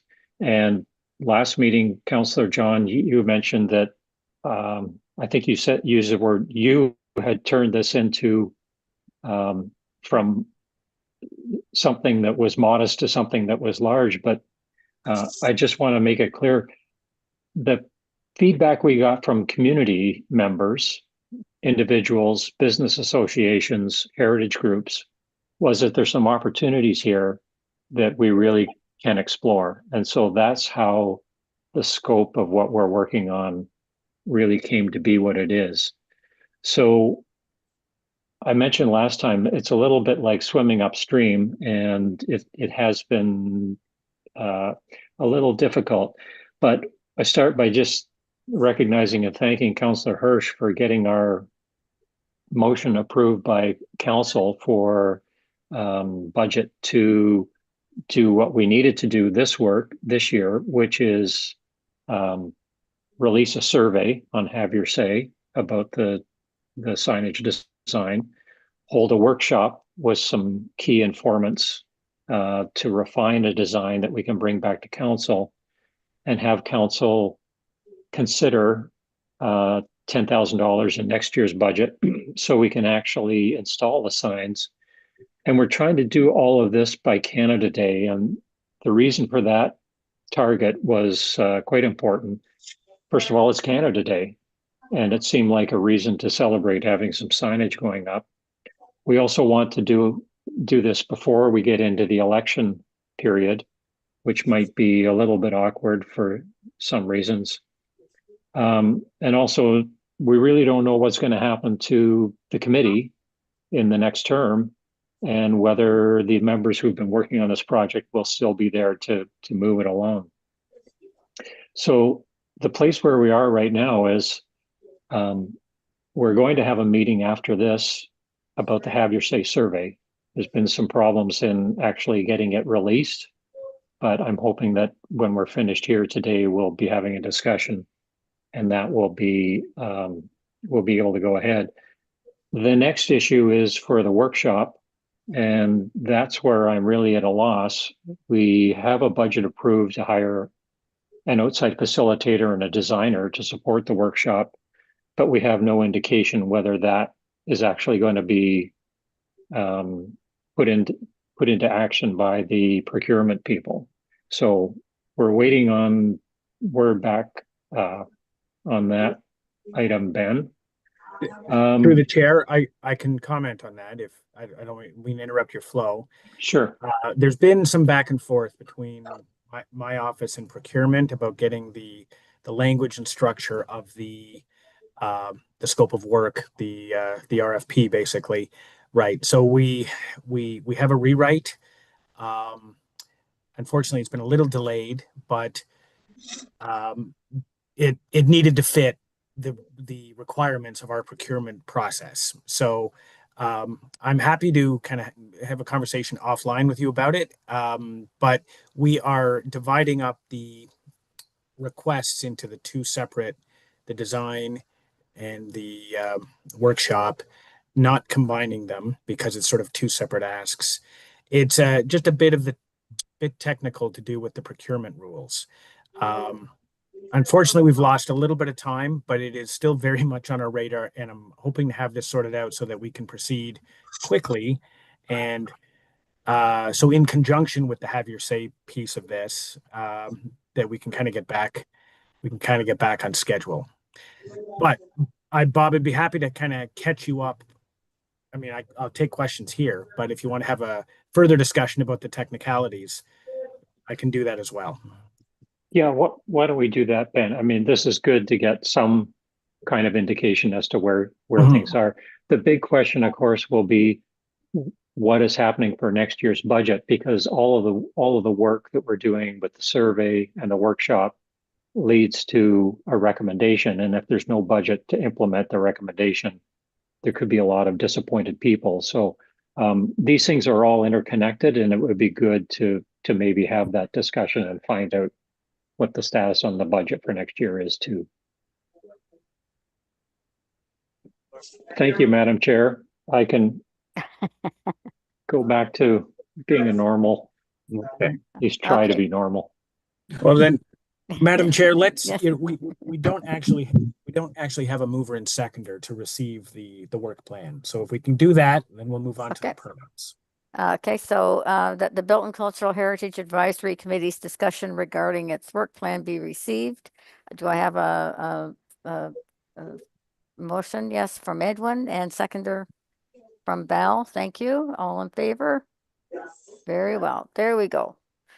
Now, the master list of permits.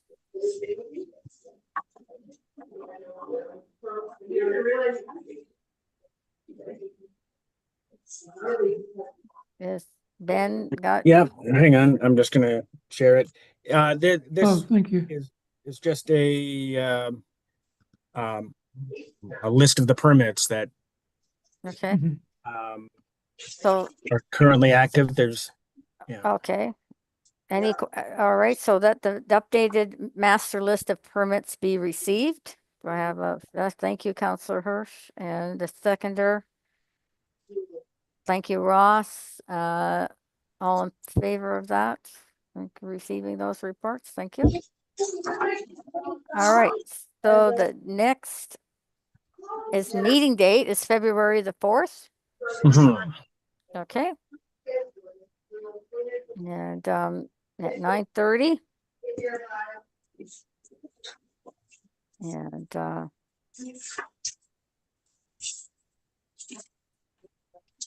all right, so Motion to adjourn then. if you're yes, ready. we can have a motion to adjourn. Everybody have a safe and happy holiday. If you're going anywhere, be careful. And driving and everything, and be well. Stay Thank well. Okay. Well, Right. Happy holidays. Yeah. happy holidays. Bye-bye. Thanks, Are, everybody. are we Bye-bye. staying on this We'll be staying- channel to do our ongoing meeting? What, Edwin? Madam Chair, we were going